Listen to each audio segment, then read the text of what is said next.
With me at early day. The rest may go with Aragorn, and ride as soon as they have a mind. As you will, said Gandalf. but make all the speed you may to the cover of the hills, to Helm's Deep. At that moment a shadow fell over them. The bright moonlight seemed to be suddenly cut off. Several of the riders cried out and crouched, holding their arms above their heads as if to ward off a blow from above. A blind fear and a deadly cold fell on them. Cowering, they looked up. A vast winged shape passed over the moon like a black cloud. It wheeled and went north, flying at a speed greater than any wind of Middle-earth. The stars fainted before it. It was gone. They stood up, rigid as stones. Gandalf was gazing up, his arms out and downwards, stiff, his hands clenched. Nazgul! The messenger of Mordor! The storm is coming! The Nazgul have crossed the river! Ride! Ride! Wait not for the dawn! Let not the swift wait for the slow! Ride! He sprang away, calling Shadowfax as he ran. Aragorn followed him. Going to Pippin, Gandalf picked him up in his arms. You shall come with me this time, he said. Shadowfax shall show you his paces. Then he ran to the place where he had slept. Shadowfax stood there already. Slinging the small bag which was all his luggage across his shoulders, the wizard leapt upon the horse's back. Aragorn lifted Pippin and set him in Gandalf's arms, wrapped in cloak and blanket. Farewell! Follow fast! Cried Gandalf. Away, Shadowfax! The great horse tossed his head, his flowing tail flicked in the moonlight. Then he leapt forward, spurning the earth, and was gone like the north wind from the mountains. A beautiful, restful night, said Merry to Aragorn. Some folk have wonderful luck. He did not want to sleep, and he wants to ride with Gandalf, and there he goes, instead of being turned into a stone himself to stand here forever as a warning. If you had been the first to lift the Orthanc stone and not he, how would it be now? Said Aragorn. You might have done worse. Who can say? But now it is your luck to come with me, I fear, at once. Go and get ready, and bring anything that Pippin left behind. Make haste. Over the plains, Shadowfax was flying, needing no urging and no guidance. Less than an hour had passed, and they had reached the fords of Isen and crossed them. The mound of the riders and its cold spears lay grey behind them. Pippin was recovering. He was warm, but the wind in his face was keen and refreshing. He was with Gandalf. The horror of the stone and of the hideous shadow of the moon was fading. Things left behind in the mists of the mountains, or in a passing dream. He drew a deep breath. I did not know you rode bareback, Gandalf. He said. You haven't a saddle or bridle. I do not ride elf-fashion except on Shadowfax, said Gandalf. But Shadowfax will have no harness. You do not ride Shadowfax. He is willing to carry you, or not. If he is willing, that is enough. It is then his business to see that you remain on his back, unless you jump off into the air. How fast is he going? Asked Pippin. Fast by the wind, but very smooth. And how light his footfalls are. He is running now as fast as the swiftest horse could gallop, answered Gandalf. But that is not fast for him. The land is rising a little here, and it is more broken than it was beyond the river. But see how the white mountains are drawing near under the stars. Yonder are the three-horned peaks like black spears. It will not be long before we reach the branching roads and come to the Deeping Cool, where the battle was fought 2 nights ago. Pippin was silent again for a while. He heard Gandalf singing softly to himself, murmuring brief snatches of rhyme in many tongues as the miles ran under them. At last the wizard passed into a song of which the hobbit caught the words. A few lines came clear to his ears through the rushing of the wind. Tall ships and tall kings, 3 times 3. What brought they from the founded land over the flowing sea? 7 stars and 7 stones and 1 white tree. What are you saying, Gandalf? Asked Pippin. I was just running over some of the rhymes of lore in my mind, answered the wizard. Hobbits, I suppose, have forgotten them, even those that they ever knew. Well, no, not all, said Pippin. And we have many of our own which wouldn't interest you, perhaps. But I've never heard this one. What is it about, the 7 stars and 7 stones? About the Palantiri of the kings of old, said Gandalf. And what are they? The name meant that which looks far away. The Orthanc stone was one. Then it was not made... Not made... Pippin hesitated. But by the enemy? No, said Gandalf. Nor by Saruman. It is beyond his art and beyond Sauron's too. The Palantiri came from beyond Westerness, from Eldamar. The Noldor made them. Fëanor himself maybe wrought them, in days so long ago that the time cannot be measured in years. but there is nothing that Sauron cannot turn to evil uses. Alas for Saruman, it was his downfall, as now I perceive. Perilous to us all are the devices of an art deeper than we possess ourselves. Yet he must bear the blame. Fool, to keep it secret for his own profit. Nowhere did he ever speak of it to any of the council. He had not yet given thought of the fate of the Palantiri of Gondor in his ruinous wars. By men they were almost forgotten. Even in Gondor they were a secret known only to a few. In Arnor they were remembered only in a rhyme of lore among the Dunedain. What did the men of old use them for? Asked Pippin, delighted and astonished at getting answers to so many questions and wondering how long it would last. To see far off and to converse in thought with one another, said Gandalf. In that way they long guarded and united the realm of Gondor. They set up stones at Minas Anor and Minas Ithil, and at Orthanc in the Ring of Isengard.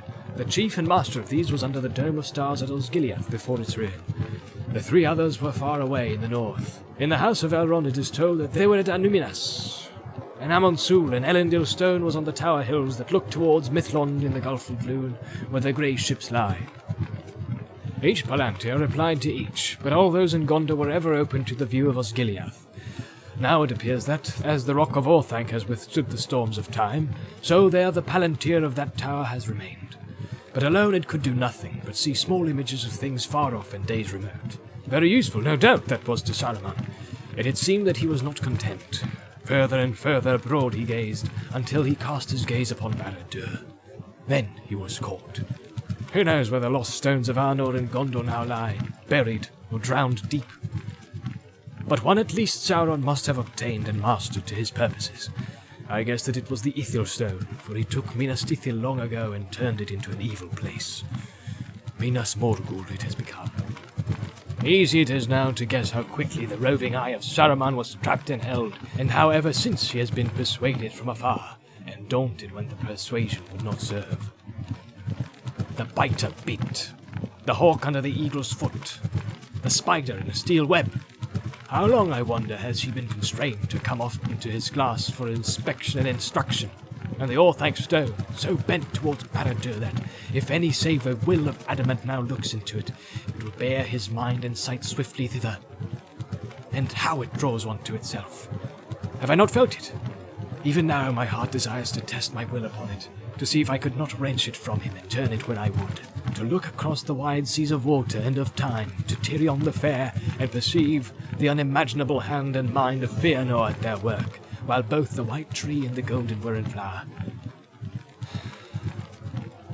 He sighed and fell silent. I wish I had known all this before, said Pippin. I had no notion of what I was doing. Oh yes, you had, said Gandalf.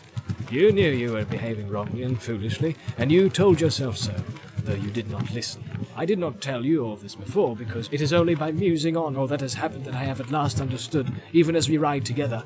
But if I had spoken sooner, it would not have lessened your desire, or made it easier to resist. On the contrary, no. The burned hand teaches best. After that, advice about fire goes to the heart. It does, said Pippin. If all the seven stones were laid out before me now, I should shut my eyes and put my hands in my pockets. Good, said Gandalf. That is what I hoped. But I should like to know... Pippin began. Mercy, cried Gandalf. If the giving information is to be the cure of your inquisitiveness, I shall spend all the rest of my days in answering you. What more do you want to know? The names of all the stars and of all living things in the whole history of Middle-earth and Overhaven and of the sundering seas. Laughed Pippin. Of course. What else? But I'm not in a hurry tonight. At the moment I was just wondering about the Black Shadow. I heard you shout, "Messenger from Mordor." What was it? What could it do at Isengard? It was a black rider on wings. A Nazgul, said Gandalf. It could have taken you away to the Dark Tower. But it was not coming for me, was it? Faltered Pippin. I mean, it didn't know that I had... Of course not, said Gandalf. It is 200 leagues or more in straight flight from Barad-dûr to Orthanc, and even a Nazgul will take a few hours to fly between them. And more of his secret thought, I do not doubt, has been read than he intended. A messenger has been sent to find out what he is doing, and after what has happened tonight, another will come, I think, and swiftly. So Saruman will come to the last pitch of the vice that he has put his hand in. He has no captive to send. He has no stone to see with, and cannot answer the summons. Sauron will only believe that he is withholding the captive and refusing to use the stone. It will not help Saruman to tell the truth to the messenger, for Isengard may be ruined. Yet he is still safe in Orthanc, So whether he will or no, he will appear a rebel. Yet he rejected us so as to avoid that very thing. What he will do in such a plight I cannot guess. He has power still, I think, while in Orthanc, to resist the Nine Riders. He may try to do so. He may try to trap the Nazgul, or at least to slay the thing on which it now rides the air. In that case, let Rohan look to its horses. But I cannot tell how it will fall out, well or ill for us. It may be that the counsels of the enemy will be confused, or hindered by its wrath with Saruman. It may be that he will learn that I was there and stood upon the stairs of Orthanc, with hobbits at my tail, or that an heir of Elendil lives and stood beside me. If Wormtongue was not deceived by the armour of Rohan, he would remember Aragorn and the title that he claimed. That is what I fear.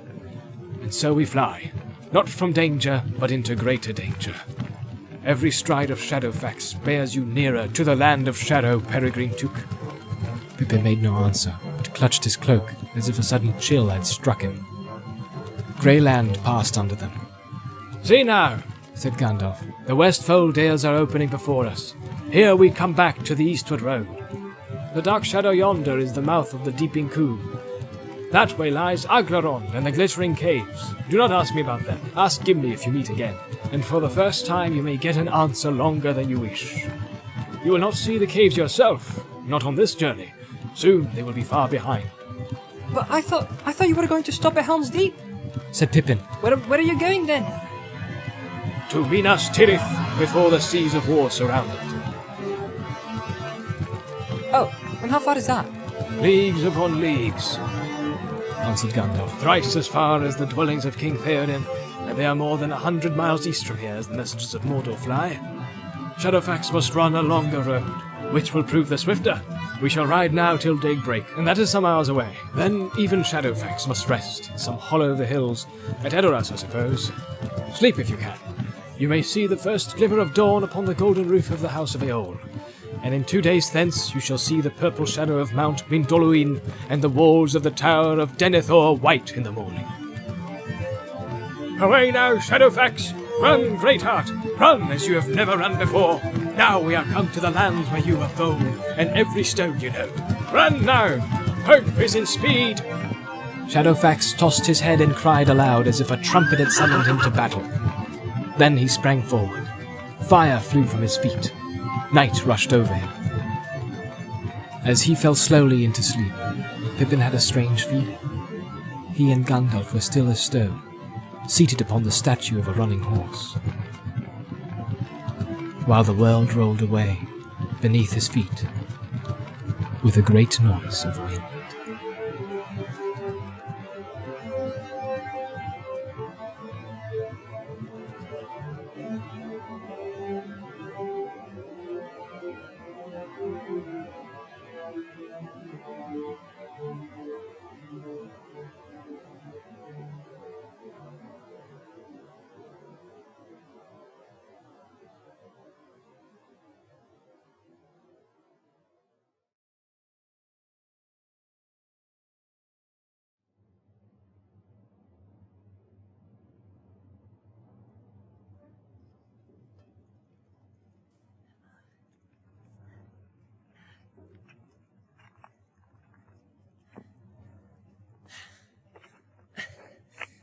Well, Master, we're in a fix and no mistake, said Sam Gamgee. He stood despondently with hunched shoulders beside Frodo, and peered out with puckered eyes into the gloom. It was the third evening since they had fled from the company. As far as they could tell, they had almost lost count of the hours during which they had climbed and laboured among the barren slopes and stones of the Emin Muil, sometimes retracing their steps because they could find no way forward, sometimes discovering that they had wandered in a circle back to where they had been for hours before. Yet on the whole, they had worked steadily eastward, keeping as near as they could find a way to the outer edge of this strange twisted knot of hills. But always they found its outward faces sheer, high, and impassable, frowning over the plain below. Beyond its tumbled skirts lay livid, festering marshes where nothing moved, and not even a bird was to be seen. The hobbits stood now in the brink of a tall cliff, bare and bleak, its feet wrapped in mist, and behind them rose the broken highlands, crowned with drifting cloud. A chill wind blew from the east. Night was gathering over shapeless lands before them. The sickly green of them was fading into a sullen brown. Far away to the right of the Anduin, that had gleamed fitfully in sunbreaks during the day, was now hidden in shadow. But their eyes did not look beyond the river, back to Gondor, to their friends, to the lands of men.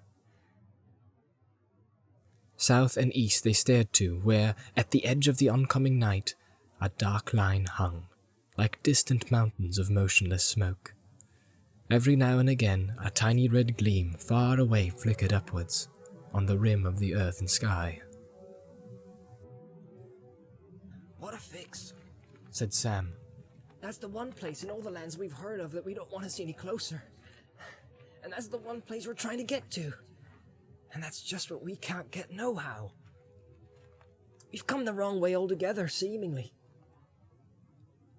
We can't get down, and if we did get down, we'd find all that green land a nasty boggle, were it? Whew. Can you smell it? He sniffed at the wind. Yes, I can smell it, said Frodo, but he did not move, and his eyes remained fixed, staring out towards the dark line and the flickering flame. Mordor, he muttered under his breath. If I must go there, I wish I could come there quickly and make an end. He shuddered. The wind was chilly and yet heavy with an odor of cold decay. Well, he said at last, withdrawing his eyes, we cannot stay here all night. Fix or no fix, we must find a more sheltered spot and camp once more, and perhaps another day will show us a path. Or another and another and another, muttered Sam. Or maybe no day. We've come the wrong way. I wonder, said Frodo. It's my doom, I think, to go to that shadow yonder, so that a way will be found. But will good or evil show it to me? What hope we had in speed. Delay plays into the enemy's hands, and here I am, delayed. Is it the will of the Dark Tower that steers us? All my choices have proven ill. I should have left the company long before, and come down to the north, east of the river and of the Emyn Muil, and so over the hard battle plain to the passes of Mordor. But now it isn't possible for you and me alone to find a way back, and the orcs are prowling on the east bank. Every day that passes is a precious day lost. I am tired, Sam. I don't know what is to be done. What food have you got left? A fair supply. But they're better than naught, by a long bite. I never thought, when I first set tooth in them, that I should ever come to wish for a change. But I do now. A bit of plain bread and a mug, aye, half a mug of beer, would go down proper. I've lugged my cooking gear all the way from the last camp, and what use has it been? Not to make a fire with, for a start, and not to cook. Not even grass. They turned away and went down into a stony hollow. The westering wind was caught into clouds, and night came swiftly. They slept as well as they could, for the cold turn and turn about, in a nook amongst the great jagged pinnacles of weathered rock. At least they were sheltered from the easterly wind. Did you see them again, Mr. Frodo? Asked Sam as they sat, stiff and chilled, munching wafers of lembas, in the cold grey of early morning. No, said Frodo. I've heard nothing and seen nothing for 2 nights now. Nor me, said Sam. Those eyes did give me a turn, but perhaps we've shaken him off at last. A miserable slinker. Gollum. I'll give him Gollum in his throat if ever I get my hands on his neck. I hope you'll never need to, said Frodo. I don't know if he followed us, but it may be that he has lost us again, as you say. In this dry, bleak land, we can't leave many footprints. Nor much scent, even for his snuffling nose. I hope that's the way of it, said Sam. I wish we could be rid of him for good. So do I, said Frodo. But he's not my chief trouble. I wish we could get away from these hills. I hate them. I feel all naked on the east side, stuck up here with nothing but the dead flats between me and the shadow yonder. There's an eye in it. Come on, we've got to get down today somehow. But that day wore on, and when afternoon faded towards evening, they were still scrambling along the ridge and had found no way of escape. Sometimes in the silence of that barren country, they fancied that they heard faint sounds behind them, a stone falling, or the imagined step of flapping feet on the rock. But if they halted and stood still listening, they heard no one, nothing but the wind sighing over the edges of the stones. Yet even that reminded them of breath softly hissing through sharp teeth. All that day, the outer ridge of the Emyn had been bending gradually northward as they struggled on. Along its brink there now stretched a wide tumbled flat of scored and weathered rock, cut every now and again by trench-like gullies that sloped steeply down to deep notches in the cliff face. To find a path in these clefts, which were becoming deeper and more frequent, Frodo and Sam were driven to their left, well away from the edge, and they did not notice that for several miles they had been going slowly but steadily downhill. The cliff top was sinking towards the level of the lowlands.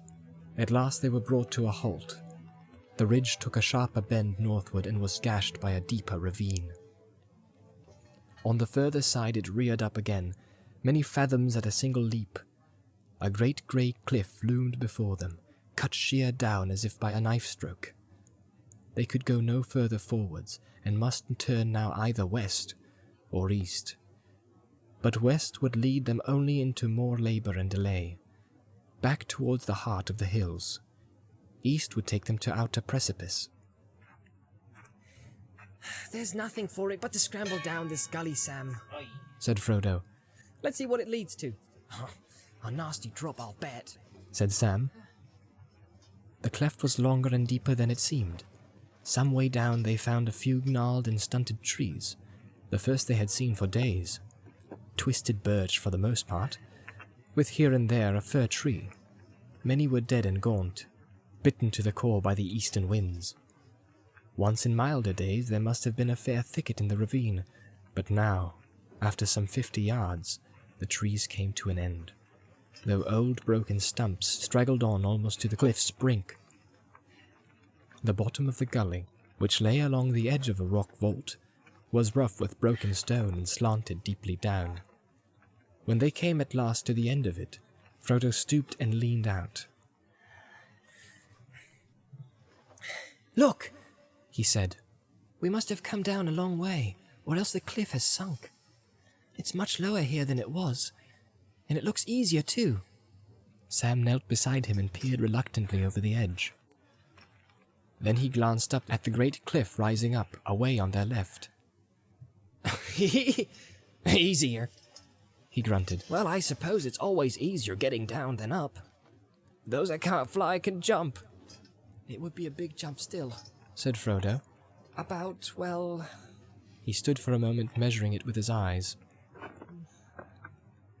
About 18 fathoms, I should guess. Not more.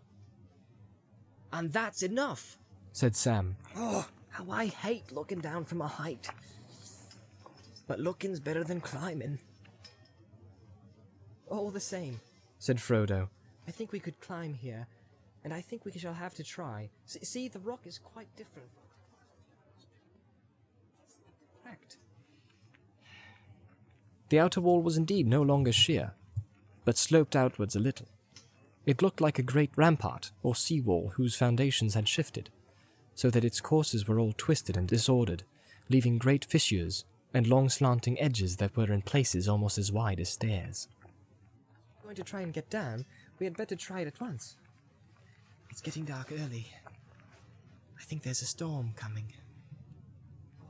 The smoky blur of the mountains in the east was lost in a deeper blackness that was already reaching out westwards, with long arms. There was a distant mutter of thunder borne on the rising breeze. Frodo sniffed the air and looked up doubtfully at the sky. He strapped his belt outside his cloak and tightened it, and settled his light pack on his back. Then he stepped towards the edge. I'm going to try it. he said. Oh, very good. Said Sam gloomily. But I'm going first. You? Said Frodo. What made you change your mind about climbing? I haven't changed my mind. But it's only sense. Put the one lowest as is most likely to slip. I don't want to come down on top of you and knock you off. No sense in killing two with one foal. Before Frodo could stop him, he sat down, swung his legs over the brink, and twisted round, scrabbling with his toes for a foothold. It is doubtful if he ever did anything braver in cold blood, or more unwise, No! Sam, you old ass! said Frodo. You'll kill yourself for certain going over like that without even a look to see what to make for. Come back! He took Sam under the armpits and hauled him up again. Now wait a bit and be patient, he said. Then he lay on the ground, leaning out and looking down. But the light seemed to be fading quickly, although the sun had not yet set. I think we could manage this. He said presently. I could at any rate. And you could too if you kept your head and followed me carefully. I don't know how you could be so sure. Said Sam. Why, you can't see to the bottom in this light. What if you come to a place where there's nowhere to put your feet or your hands? Climb back, I suppose. Said Frodo. Daisy said, Objected Sam. better to wait till morning and more light. No, not if I can help it. Said Frodo with a sudden strange vehemence. I grudge every hour, every minute. I'm going down to try it out. Don't you follow me until I come back or call. Gripping the stony lip of the fall with his fingers, he let himself gently down, until when his arms were almost at full stretch, his toes found a ledge. One step down, He said. and this ledge broadens out to the right. I could stand here without a hold. His words were cut short. The hurrying darkness, now gathering great speed, rushed up from the east and swallowed the sky. There was a dry, splitting crack of thunder right overhead. Searing lightning smote down into the hills. Then came a blast of savage wind, and with it, mingling with its roar, there came a high, shrill shriek. The hobbits had heard just a cry far away in the marsh, as they fled from Hobbiton, and even there in the woods of the Shire it had frozen their blood. Out here in the waste, its terror was far greater. It pierced them with cold blades of horror and despair, stopping heart and breath. Sam fell flat on his face. Involuntarily, Frodo loosed his hold and put his hand over his head and ears. He swayed, slipped, and slithered downwards with a wailing cry. Sam heard him and crawled with an effort to the edge. He called. He heard no answer. He found he was shaking all over, but he gathered his breath, and once again he shouted. The wind seemed to blow his voice back into his throat, but as it passed, roaring up the gully and away over the hills, a faint answering cry came to his ears. All right, I'm here. But I can't see. Frodo was calling with a weak voice. He was not actually very far away. He had slid and not fallen, and had come up with a jolt to his feet on a wider ledge not many yards lower down. Fortunately, the rock face at this point leaned well back, and the wind had pressed him against the cliff so that he had not toppled over. He steadied himself a little, laying his face against the cold stone, feeling his heart pounding. But either the darkness had grown complete, or else his eyes had lost their sight. All was black around him. He wondered if he had been struck blind. He took a deep breath. He heard Sam's voice out of the blackness above. I can't, He said. I can't see. I can't find any hold. I can't move yet. What can I do, Mr. Frodo? What can I do? Shouted Sam, leaning out dangerously far. Why could not his master see? It was dim, certainly, but not as dark as all that. He could see Frodo below him, a grey forlorn figure splayed against the cliff, but he was far out of the reach of any helping hand. There was another crack of thunder, and then the rain came, in a blinding sheet. Mingled with hail, it drove against the cliff, bitter cold. I'm coming down to you. Shouted Sam, though how he hoped to help in that way he could not have said. No, wait. Frodo called back, more strongly now. I I shall be better soon. I feel better already. Wait, you can't do anything without a rope, cried Sam, talking wildly to himself in his excitement and relief. Well, if I don't deserve to be hung on the end of one as a warning to numbskulls. You're not but a ninny hammered, Sam Gamgee. That's what the gaffer has said to me often enough, being a word of his. Rope!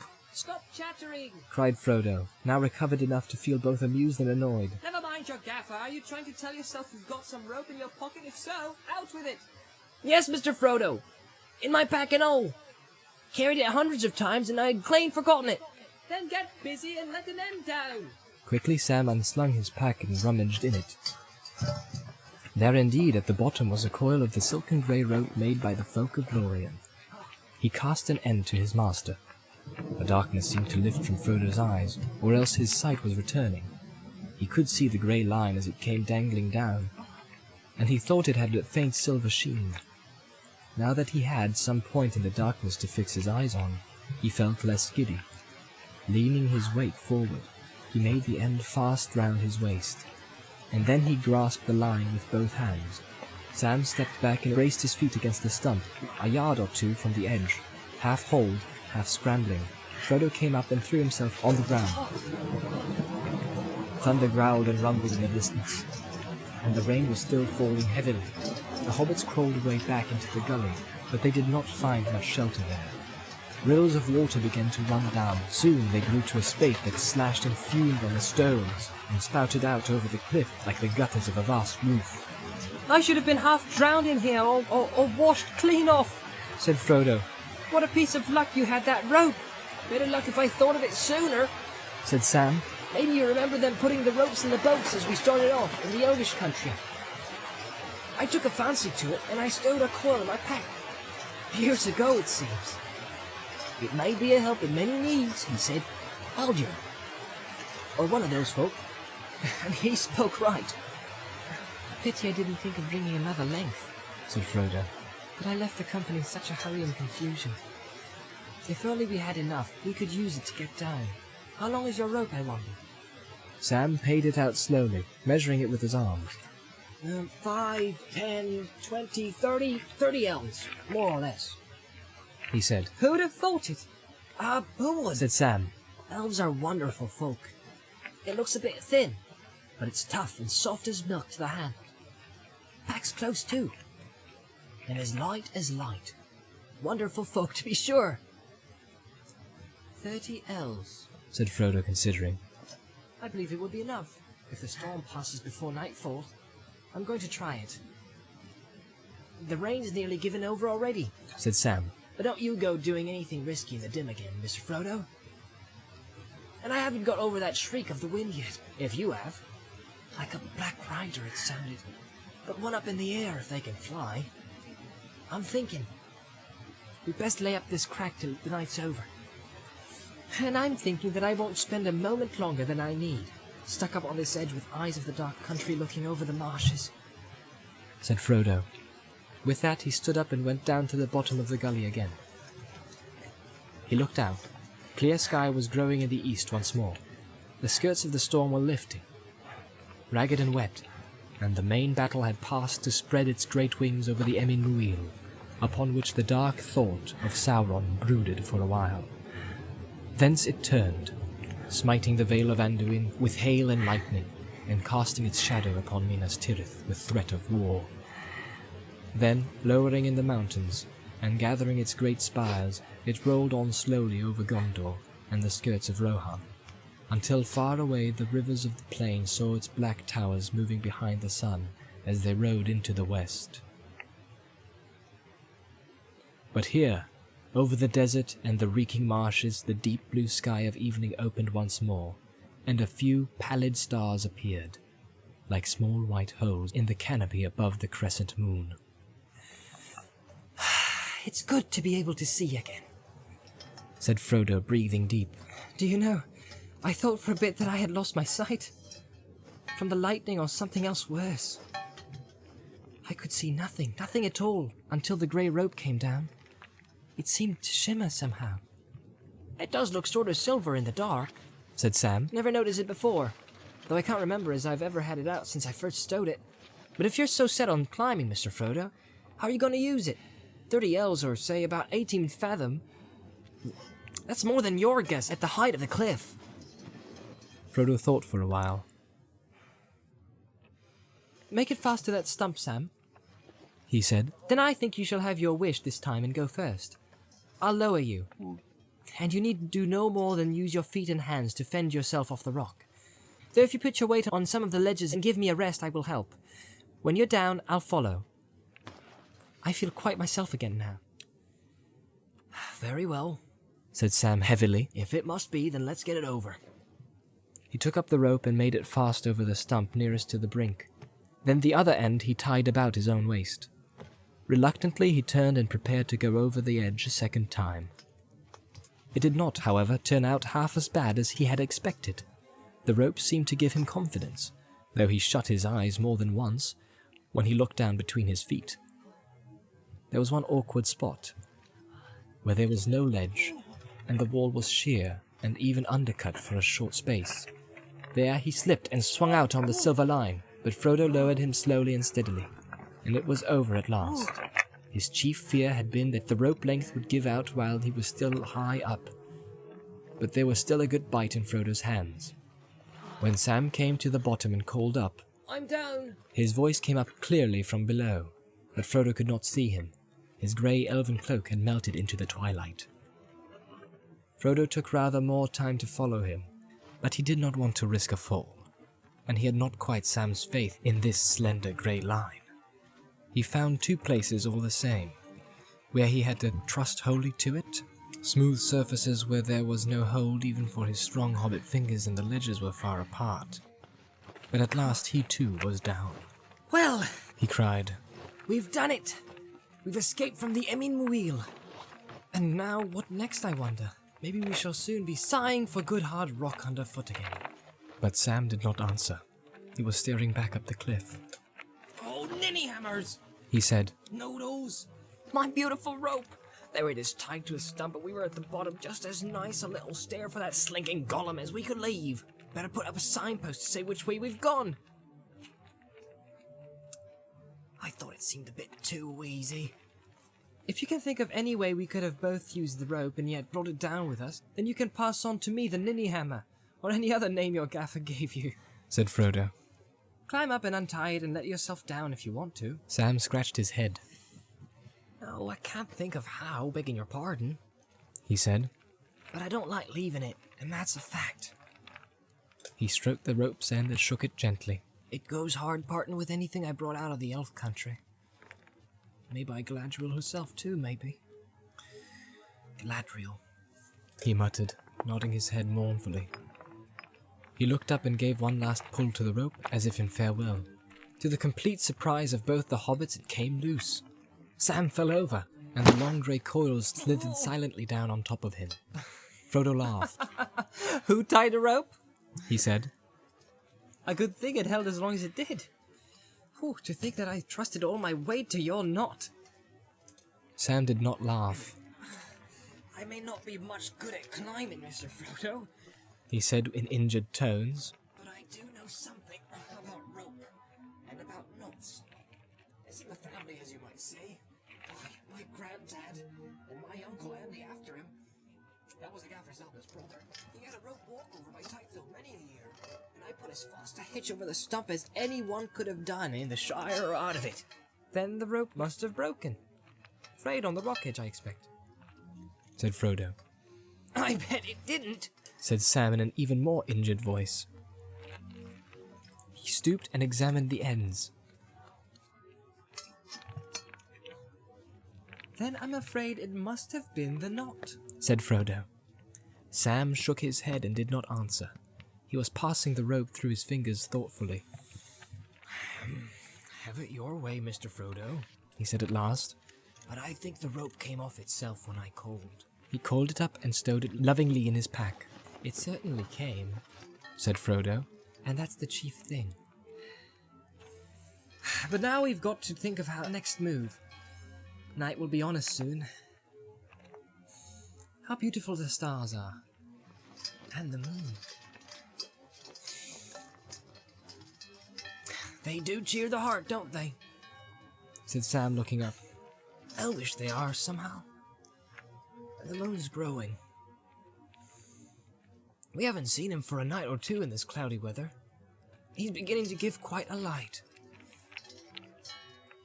Yes, said Frodo. but he won't be full for some days. I don't think we'll try the marshes by the light of half a moon.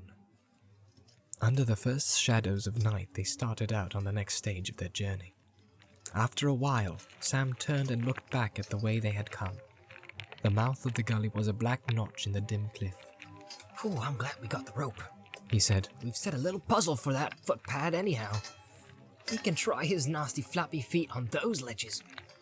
They picked their steps away from the skirts of the cliff, among a wilderness of boulders and rough stones, wet and slippery with the heavy rain. The ground still fell away sharply. They had not gone very far when they came upon a great fissure that yawned suddenly black before their feet. It was not wide, but it was too wide to jump across it in the dim light. They thought they could hear water gurgling in its depths. It curved away from their left northward, back towards the hills, and so barred their road in that direction. At any rate, while darkness lasted, We had better try a way back southwards along the line of the cliff, I think. said Sam.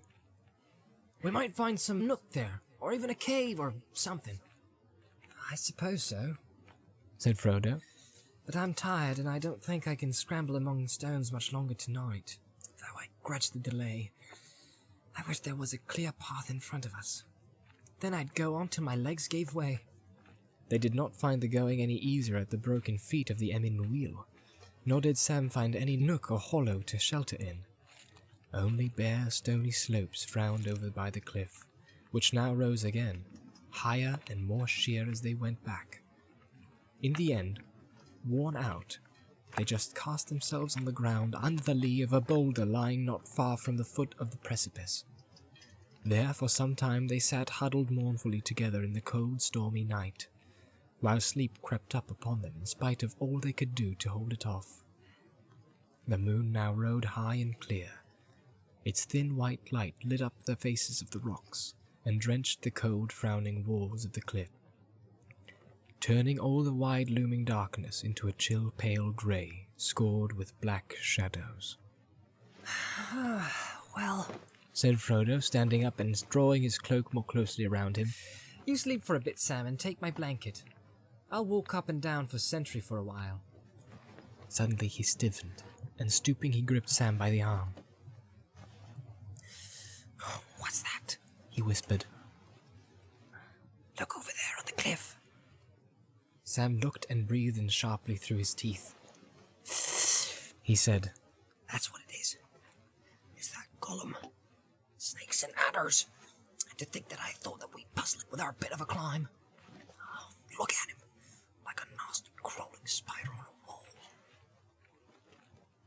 down the face of a precipice. Sheer and almost smooth it seemed in the pale moonlight. A small black shape was moving with its thin limbs splayed out. Maybe its soft clinging hands and toes were finding crevices and holes that no hobbit could ever have seen or used. But it looked as if it was just creeping down on sticky paths, like some large prowling thing of insect kind. And it was coming down head first, as if it was smelling its way. Now and again it lifted its head slowly, turning it right back on its long skinny neck, and the hobbits caught a glimpse of two small, pale, gleaming lights, its eyes that blinked at the moon for a moment, and then were quickly lidded again. How do you think he can see us? Said Sam. I don't know, Said Frodo quietly. but I think not. It's hard even for friendly eyes to see these elven cloaks. I cannot see you in the shadow even at a few paces, and I've heard that he doesn't like sun or moon. Then why is he coming down just here? Asked Sam. Quietly, Sam. Said Frodo. He can smell us, perhaps, and he can hear as keen as elves, I believe. I think he has heard something now. Our voices, probably. We did a lot of shouting away back there, and we were talking far too loudly until a minute ago. Said Sam.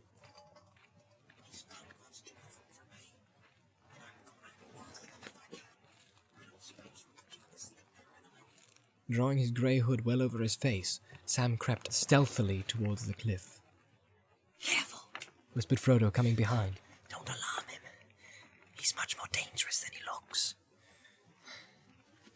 The black, crawling shape was now 3/4 of the way down, and perhaps 50 feet or less above the cliff's foot.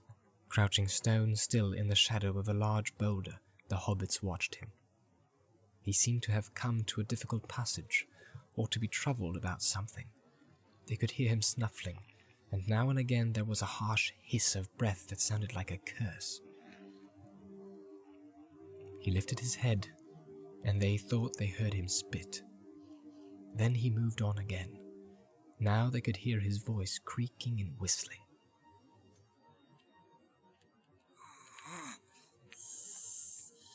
Cautious, my precious. More haste, less speed. We mustn't risk our neck. Most was precious. No precious. Well. He lifted his head again, blinked at the moon, and quickly shut his eyes. Tell what he hated.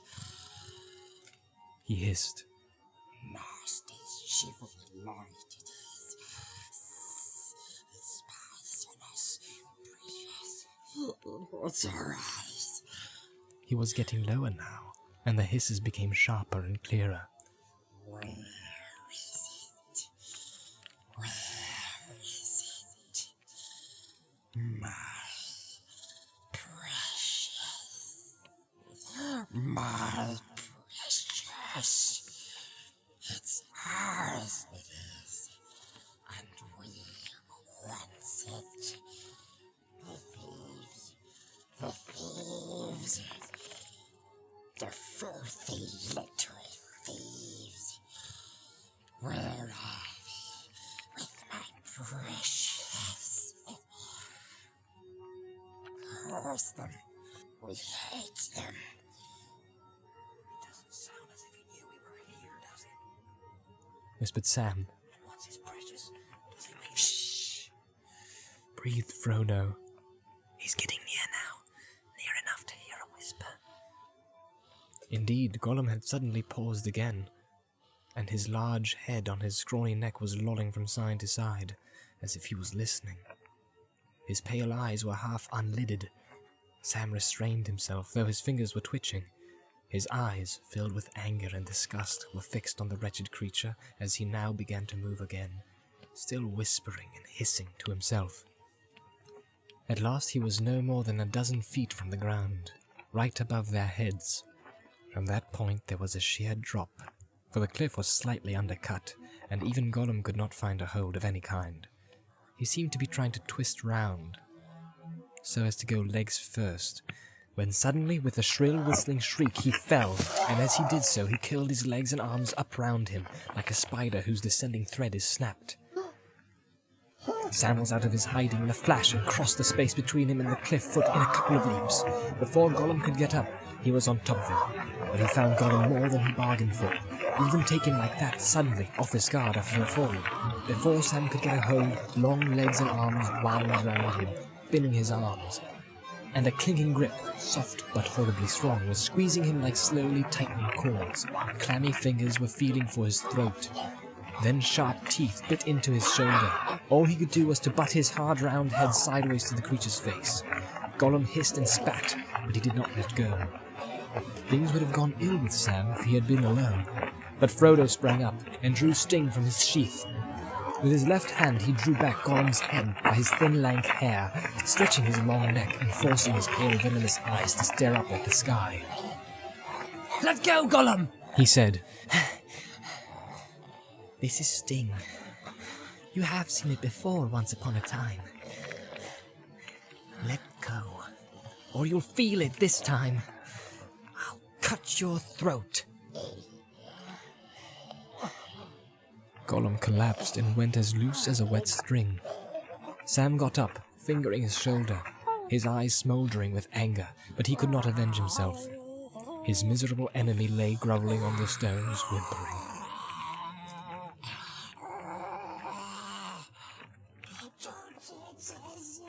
Don't let them hurt us, precious. They won't hurt us, will they? Nice hobbitses. We didn't mean no harm, but they jumps on us like cats on bull mice, isn't it? They're dead, precious. And we're so lonely. Gollum. We'll be nice to them and they be nice to us. Won't we? Yes. Well, what's to be done with him? said Sam. Tie him up so he can't come sneaking after us no more, I say. Well, that would kill us. Kill us. Whimpered Gollum. Come here, little hobbitses. Tie us up in the cold, hard lines and leave us. Gollum. Sobs welled up in his gobbling throat. No. Said Frodo. If we kill him, we must kill him outright. But we can't do that, not as things are. Poor wretch. He has done us no harm. Oh, hasn't he? Said Sam, rubbing his shoulder. Anyway, he meant to. And he means to. I'll roar it. Throttle us in our sleep, that's his plan. I dare say. Said Frodo. But what he means to do is another matter. He paused for a while in thought. Gollum lay still but stopped whimpering. Sam stood glowering over him. It seemed to Frodo then that he heard, quite plainly but far off, voices out of the past. What a pity that Bilbo did not stab the vile creature when he had the chance. Pity. Pity and mercy. Not so strike without need. I do not feel any pity for Gollum. He deserves death. Deserves it. I dare say he does. Many that live deserve death, and some that die deserve life. Can you give it to them? And do not be too eager to deal out death and judgment, for even the very wise cannot see all ends. Very well. He answered aloud, lowering his sword. But still I am afraid. And yet, as you see, I will not touch the creature. For now that I see him, I do pity him.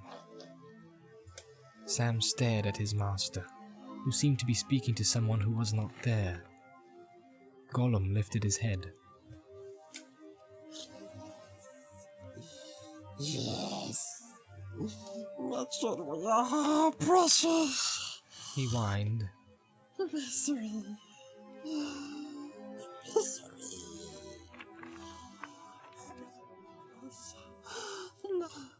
Nice hobbit. No, we won't.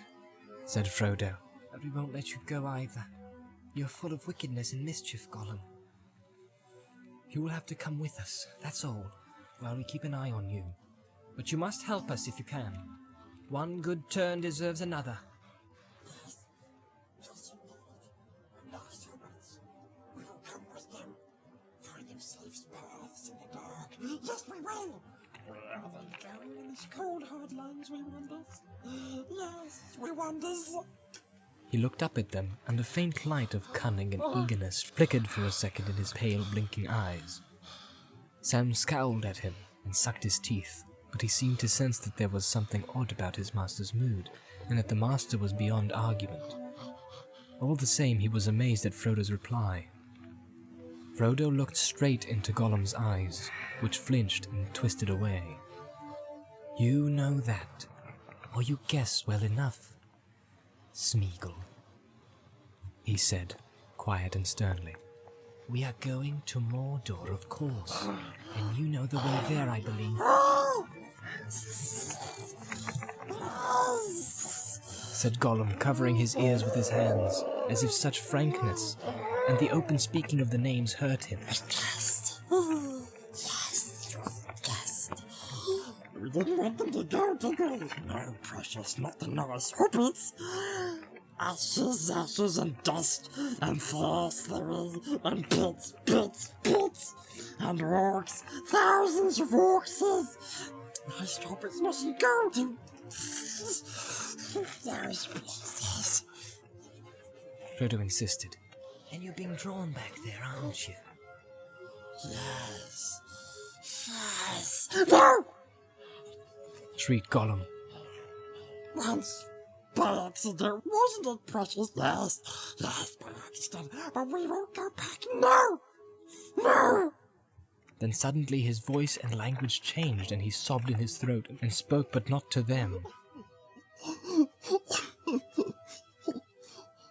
Leave me alone.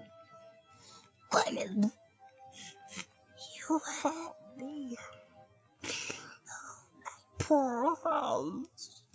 Gollum, I don't want to come back. I can find it. I'm tired. We can't find it. Gollum, Gollum. No. They're always weak. Dwarves, men, elves, terrible elves with bright eyes. I can't find it.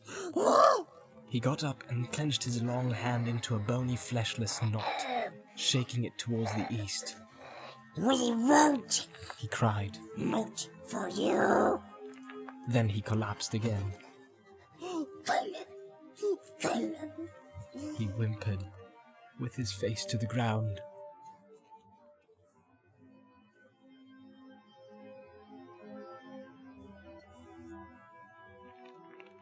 He will not go away or go to sleep at your command, Smeagol. But if you really wish to be free of him again, then you must help me. And that, I fear, means finding us a path towards it. But you need not go all the way, not beyond the gates of this land. Over there. He cackled. Always there. Orcs will take you all the way. Easy to find orcs east of the river. Don't ask Smeagol. Poor Smeagol. He went away long ago. They took his precious, and he's lost now. Perhaps we'll find him again, if you come with us, said Frodo. No, never. He lost his precious. Said Gollum. Get up! Said Frodo. Gollum stood up and backed away against the cliff. Now! Said Frodo. Can you find a path easier by day or by night? We're tired, but if you choose the night, we'll start tonight. Gollum whined.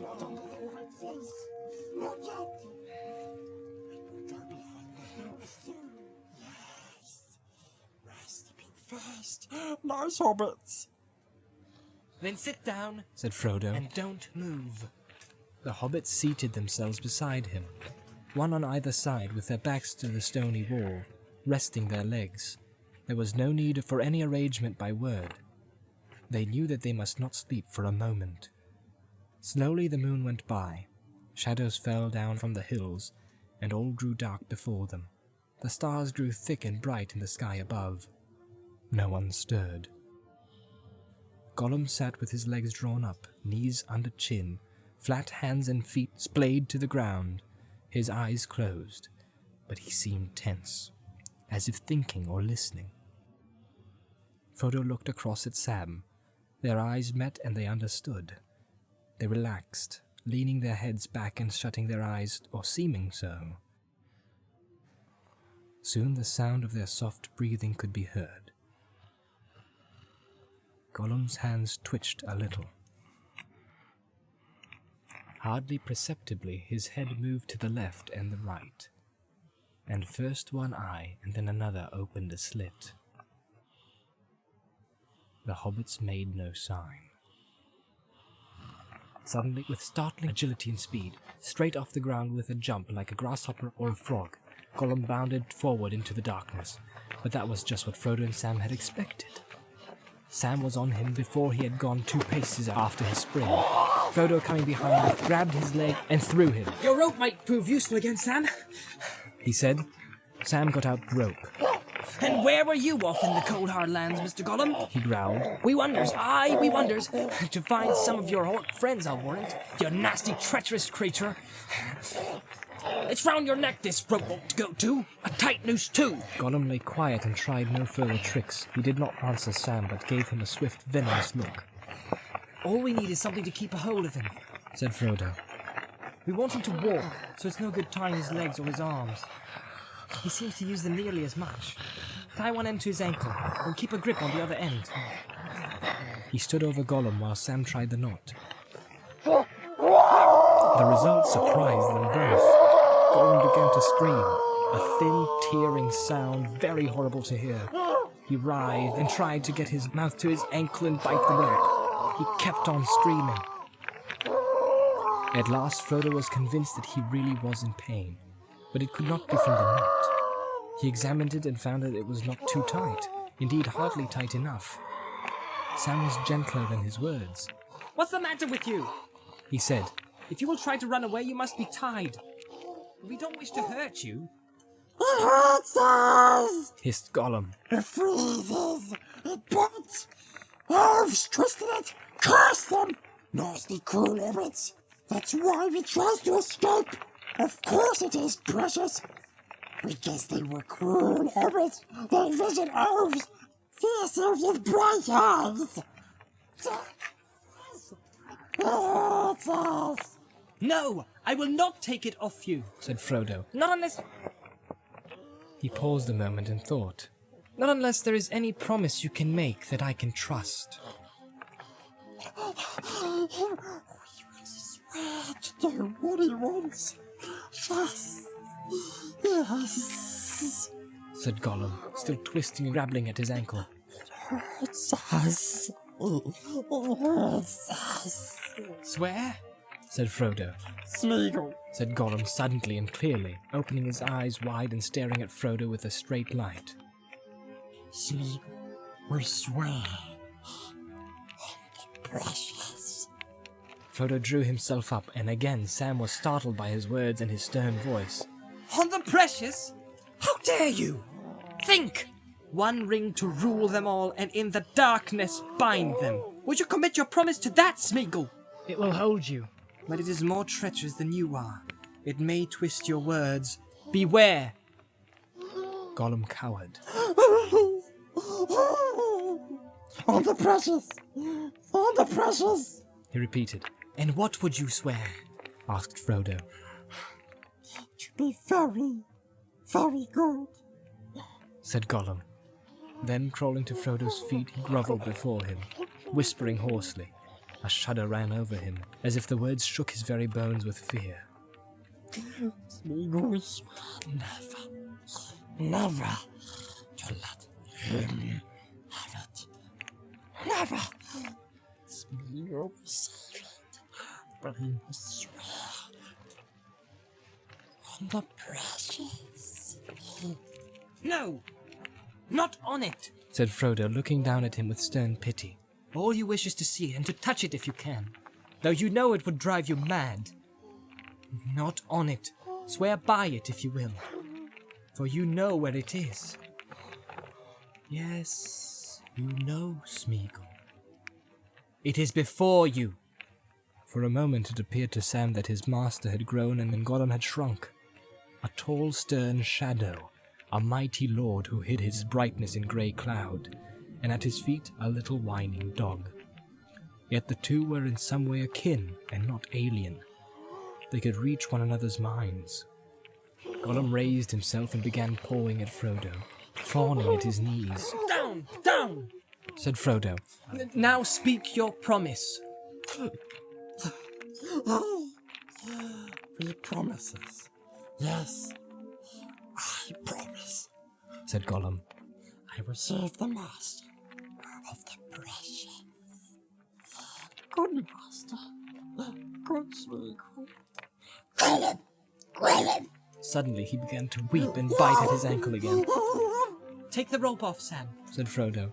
Reluctantly Sam obeyed. At once Gollum got up and began prancing about, like a whipped cur whose master has patted it.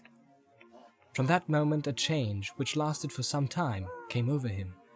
He spoke with less hissing and whining, and he spoke to his companions direct, not to his precious self.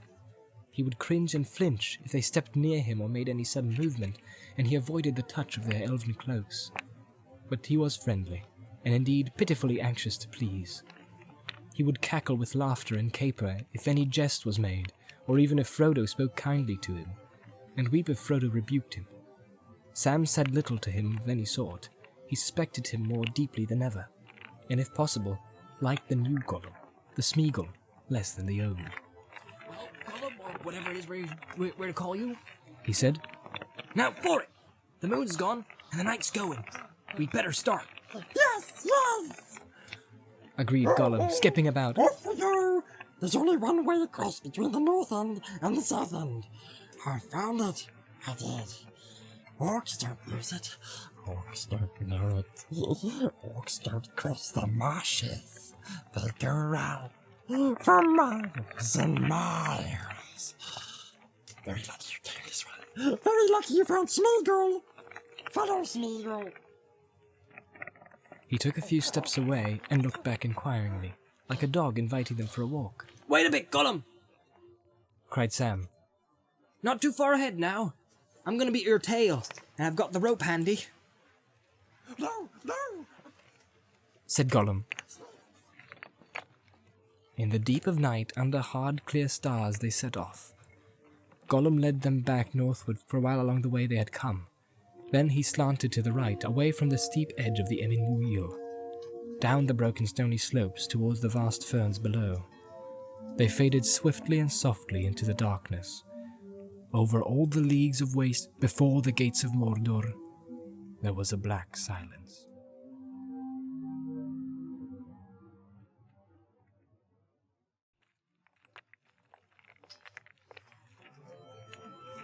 Gollum moved quickly, with his head and neck thrust forward, often using his hands as well as his feet. Frodo and Sam were hard put to keep up with him, but he seemed no longer to have any thought of escaping, and if they fell behind, he would turn and wait for them. After a time, he brought them to the brink of the narrow gully that they had struck before, but they were now further from the hills. Here it is. He cried. There is a way down inside. Yes. Now he follows it. Out the way. Over there. He pointed south and east towards the marshes. The reek of them came to their nostrils, heavy and foul, even in the cool night air. Gollum cast up and down along the brink, and at length he called to them. Here? We can get down here. Smeagol went this way once. I went this way. Hiding from orcs. He led the way, and following him the hobbits climbed down into the gloom. It was not difficult, for the rift was at this point only some 15 feet deep and about a dozen across. There was running water at the bottom. It was in fact the bed of one of the many small rivers that trickled down from the hills to feed the stagnant pools and mires beyond. Gollum turned to the right, southward more or less, and splashed along with his feet in the shallow stony stream. He seemed greatly delighted to feel the water, and chuckled to himself, sometimes even croaking in a sort of song. The Badlands, they bite their hands, the gnaws their feet. The rocks and stone are like oak bones, or bare of meat. The stream and pool is wet and cool, so nice for feet. And now we wish.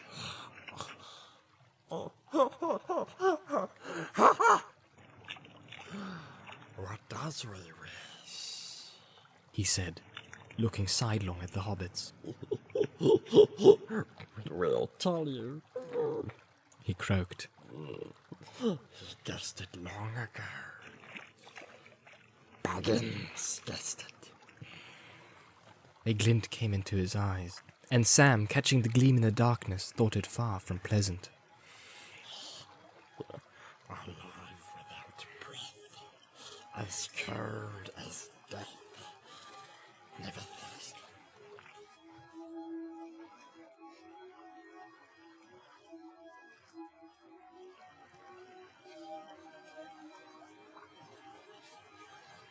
Is a mountain.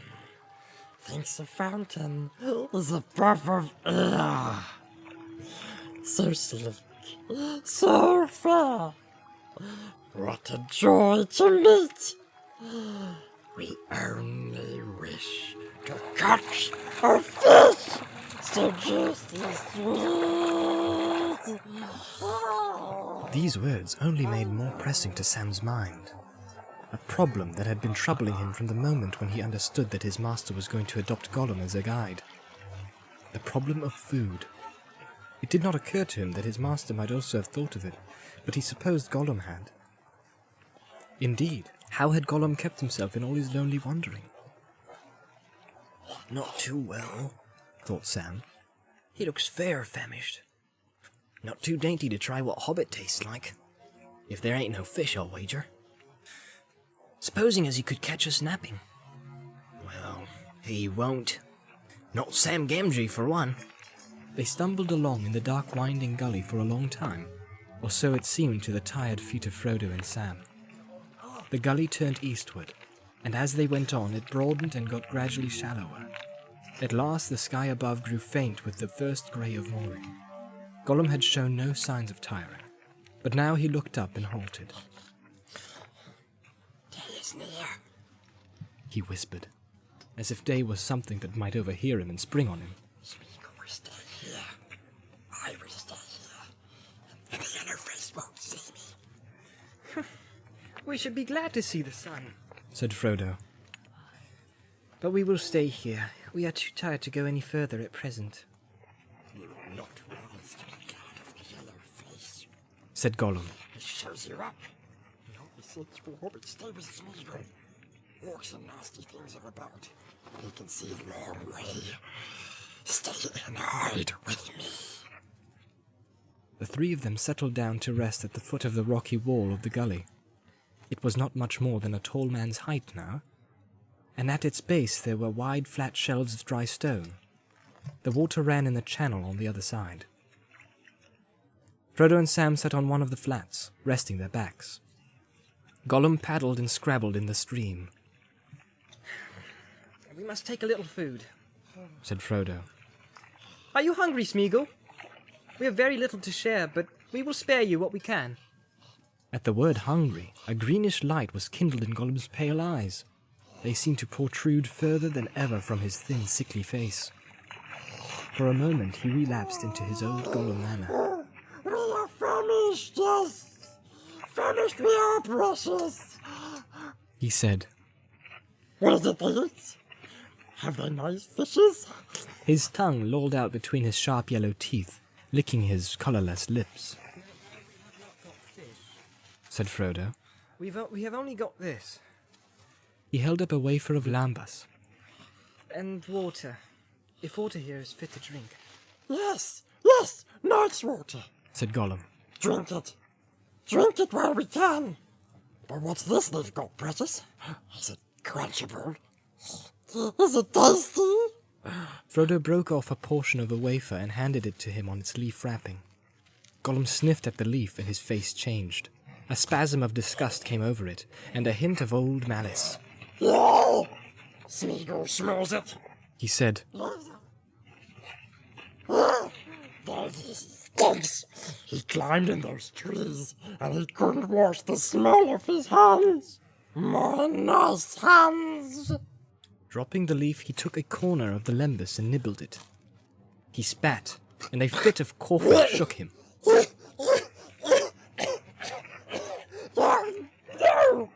No. He spluttered. You try to choke poor Smeagol. Dust and ashes. He can't eat that. He must starve. But Smeagol doesn't mind. Nice hobbits. Smeagol has promised. He will starve. He can't eat hobbit food. He will starve. Poor thin Smeagol. I'm sorry, said Frodo. but I can't help you, I'm afraid. I think this food would do you good if you would try. But perhaps you can't even try. Not yet, anyway. The hobbits munched their lembas in silence. Sam thought that it tasted far better, somehow, than it had for a good long while. Gollum's behavior had made him attend to its flavor again, but he did not feel comfortable. Gollum watched every morsel from hand to mouth, like an expectant dog by a diner's chair. Only when they had finished, and were preparing to rest, was he apparently convinced that they had no hidden dainties that he could share in. Then he went and sat by himself a few paces away and whimpered a little. Look here, Sam whispered to Frodo, not too softly. He did not really care whether Gollum heard him or not. We've got to get some sleep, but not both together with that hungry villain nigh. Promise or no promise. Smeagol or Gollum. He won't change his habits in a hurry, I'll warrant. You go to sleep, Mr. Frodo, and I'll call you when I can't keep my eyelids popped up. Turning about. Same as before, while he's loose. Perhaps you're right, Sam. Said Frodo, speaking openly. There is a change in him, but just what kind of change and how deep I'm not sure yet. Seriously, though, I don't think there is any need for fear. At present. Still watch if you wish. Give me about 2 hours and not more, and then call me.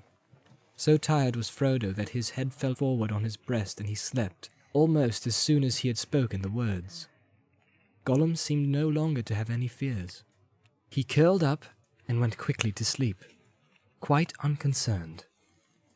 Presently his breath was hissing softly through his clenched teeth, but he lay still as stone. After a while, fearing that he would drop off himself if he sat listening to his two companions breathing, Sam got up and gently prodded Gollum. His hands uncurled and twitched, but he made no other movement.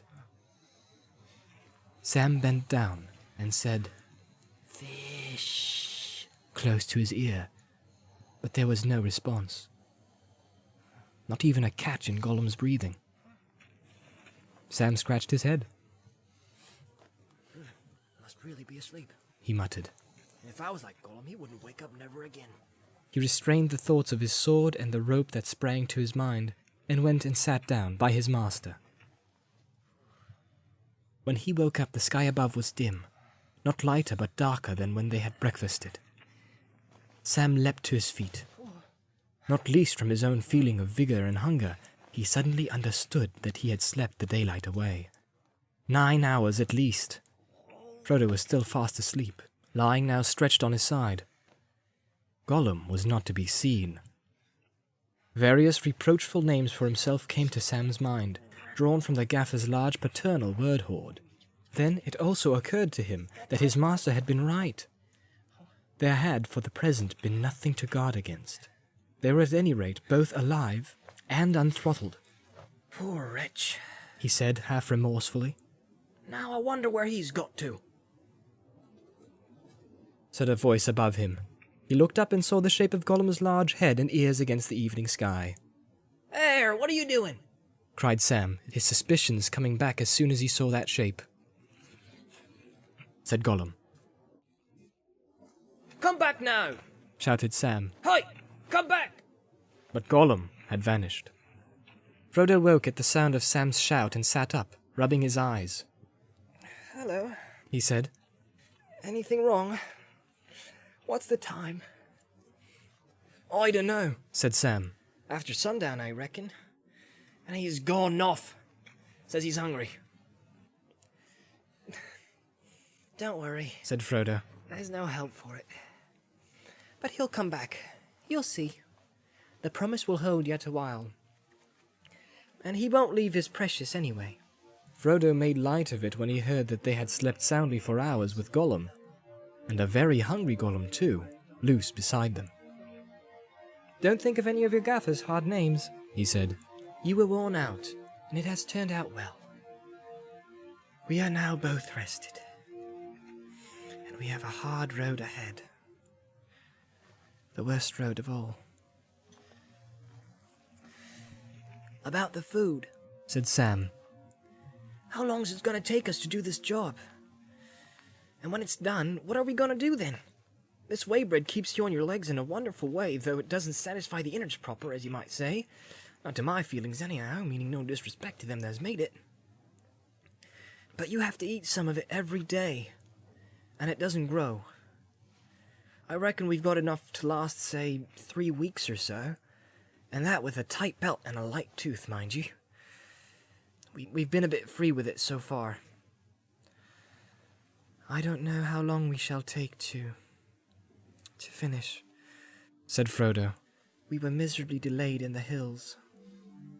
But Samwise Gamgee, my dear Hobbit, indeed, Sam, my dearest Hobbit, friend of friends, I do not think we need give thought to what comes after that. To do the job, as you put it. What hope is there that we ever shall? And if we do, who knows what will come of that? If the one goes into the fire and we are at hand, I ask you, Sam, are we ever likely to need bread again? I think not. If we can nurse our limbs to bring us to Mount Doom, that is all we can do. More than I can. I begin to feel. Sam nodded silently. He took his master's hand and bent over it. He did not kiss it, though his tears fell on it. Then he turned away, drew his sleeve over his nose, and got up and stamped about, trying to whistle and saying between the efforts, "Where's that dreaded creature?" It was actually not long before Gollum returned, but he came so quietly that they did not hear him until he stood before them. His fingers and face were soiled with black mud. He was still chewing and slavering. What he was chewing they did not ask or like to think. Worms or beetles or something slimy out of the holes, thought Sam. Brr, a nasty creature. The poor wretch. Gollum said nothing to them until he had drunk deeply and washed himself in the stream. Then he came up to them, licking his lips.